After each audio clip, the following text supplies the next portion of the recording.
Welcome to the Something to Think About podcast, where we take a closer look at what the Bible says about common questions. I am Andre Palmer. So we're starting a new series and we'll be answering the question about what does the Bible say about companionship. And our core scripture is coming from Ecclesiastes 4 verse 9. Two people are better than one, because together they have a good reward for their hard work. So this week we want to start off our series by really answering the question of what exactly is companionship. And according to Genesis 2 verse 18, a companion is a helper who is right for you.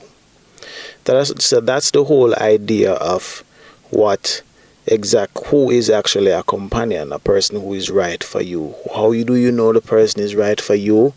Or how do you know that the companion that you have is right for you? One, you and them share the same values. You and the person have the same interest. And also, it's the whole general bonding that you guys develop over a period of time. But the value system has to be the same. Meaning the belief system, what you guys believe in, and also the interest is also important. So the whole idea of why a companion is needed is what Genesis 2:18 says when God said that it is not good for the man to be alone. And having a companion solved the problem of loneliness, because it doesn't make sense for you to be alone. And God also recognizes the importance of why people need others. And it is also important to also recognize that the verse also says that God says, I will make a helper who is right for him. So in this case, God made Eve. And if you think about the whole idea, Eve was made for Adam to resolve the problem of loneliness. So Solomon was explaining the idea that two is better than one. So if you think about being alone, accomplishing a goal, working on something, you cannot do it by yourself. If you're working on a task and you are stuck, how is it that you're going to help find the problem if you're doing everything by yourself and no one knows what you're working on? And the whole idea is, even when you're sick, if you're sick and you're at home and you're by yourself, who is going to be the person that is going to look after you? Fair enough, you may have the strength to move around, to do the basic things. But the reality is that sometimes it hampers our recovery. And it's also good when you have somebody around, a person that around, not only to help you with the basic things, but to really keep your company while you're recovering. So these things are important. And one of the issues now I recognize personally that is happening in the world with the advent of social media and online, a lot of persons, though they may have friends online, the reality is that when they leave and put down their phone, they're by themselves. If they have a problem that they're dealing with, struggling with, outside of posting stuff online, they don't have anybody to have a genuine heart-to-heart conversation with. They don't really have a friend to really go through those difficult moments and to navigate, somebody to talk to share an idea, share ideas with, and also somebody to actually help. If you think about business owners, like how Facebook got started and the multiple of social media apps. Mark Zuckerberg did not build Facebook by himself. He had help. He actually had help. Persons with different skill sets around him that enabled Facebook to move from just an idea to an actual product that we use today. Same with Twitter. The guy who started Twitter, he had help. He didn't do it by himself. And there are multiple other ideas or businesses that were started, and these persons, even though they were the one with the idea, they sought help. So the whole idea, coming back to Genesis now, God says that I will make a suitable helper for you. So the whole idea is there is somebody who is compatible, that is right for you, that will resolve the problem of you being lonely. These are the friends that we have around us. For those who are married, there's our spouses. For those who don't have a spouse but have children, sometimes our children being around can resolve the problem of loneliness. But the genuine idea is it is better to have somebody around than not to have anybody around. Because Solomon is saying that developing companionship, friendships, is better than going about a task by yourself.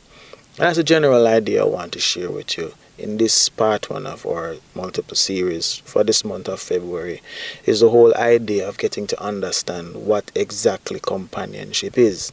And the general idea is the helper that is right for you. If you really check all your friends that you have, and to really look on what they believe and their core values and their action, does it line up with what you genuinely believe for you, that you want to do for you, what you believe in and where you want your life to go? Are they going in the same direction? And if they're not, chances are you need to think about the whole idea of how your friendships, the friendships that you keep, and the types of friends that you actually keep around you. And even if you're looking for a romantic partner, these are some of the questions that you need to answer in terms of who is the right person for me. And it boils down to what you believe as a person that is compatible with that. And what are you using to measure? Are you going in the wrong places seeking for the person that is right for you? If you're not a drinker, you'll never find your companion in a bar. If you're not interested in art, you'll never find your companion in a museum. And there are multiple other examples that we can draw from, but the whole idea is the helper that is right for you, meaning a companion that is compatible with you. In Genesis, we see here that God gave Adam Eve as a companion, as a partner, as a helper. He got a romantic partner, a lover, a wife, somebody that he could reproduce and even help him with the activities and help him achieve his goals. So that's a general idea in terms of a partner that is right for you. Outside of a romantic partner, these are persons in your inner circle as friends. Jesus had 12 disciples, and out of the 12, James, John, and Peter were the ones who was in his inner circle, where they went with him and they saw Jesus raise the dead. They were on the mountain when Jesus transformed in the Mount of Transfiguration. They were there. Also, Peter was the one that walked on water. And if you think about it, when Jesus rose from the dead, and before even when he rose from the dead, he told Peter that when you recover, strengthen your brothers. So the whole idea of having people around you, it helps you to achieve your goals, helps you to do what you need to do. And also it really, the whole idea is really it solves the problem of loneliness. And that's the importance of companionship. You cannot do things by yourself. You cannot be alone. And and there's even another issue we need to think about in terms of when you have a companion, what exactly are you expected to do? And one, meet regularly, that's important.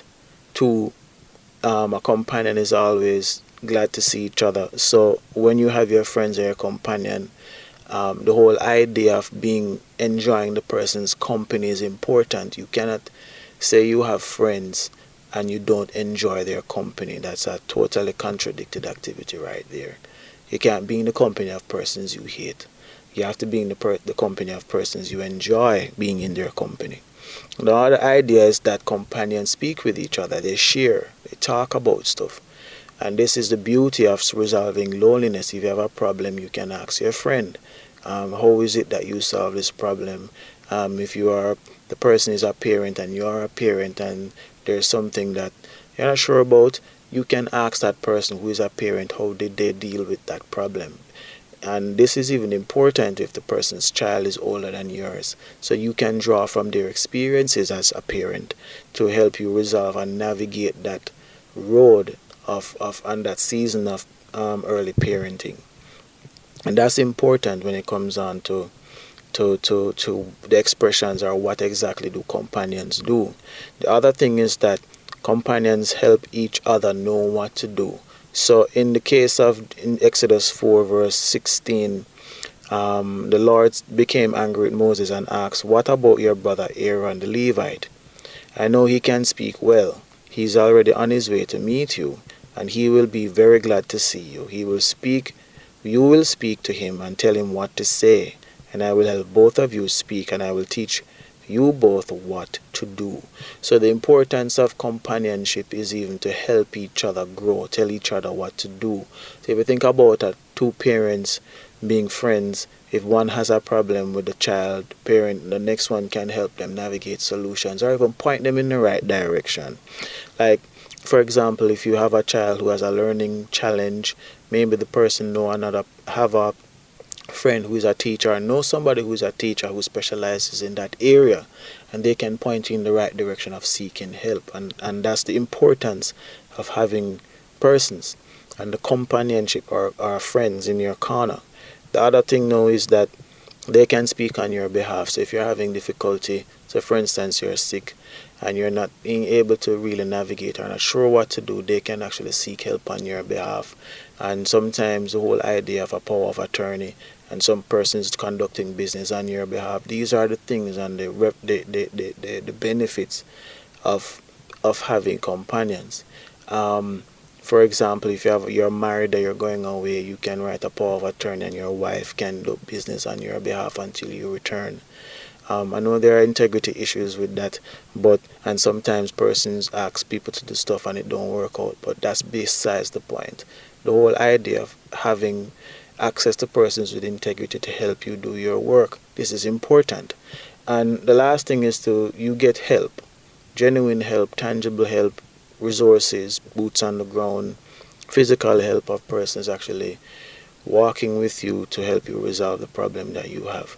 And in the case of Moses, in Genesis, when he went to Pharaoh to speak, Moses was the one who was given the assignment, but Aaron was the one who did the talking. So the whole idea of having somebody to help you accomplish a goal is important when it comes on to what exactly companionship brings. So to conclude, here are some things to think about this week as you think about the whole idea of companionship in the month of February, in this month. And it is, do you have good friends that you meet regularly with? And if you are in need in certain areas, can you find somebody to call for help?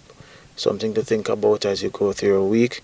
And may God bless you. And think about it. Make sure that you have the right friends around you. So until we meet again next time, God bless and one love. And that's our show. Thanks for listening. I release a new episode of this podcast every Tuesday wherever you listen to your podcast. If you find this information useful, please share this episode with a friend.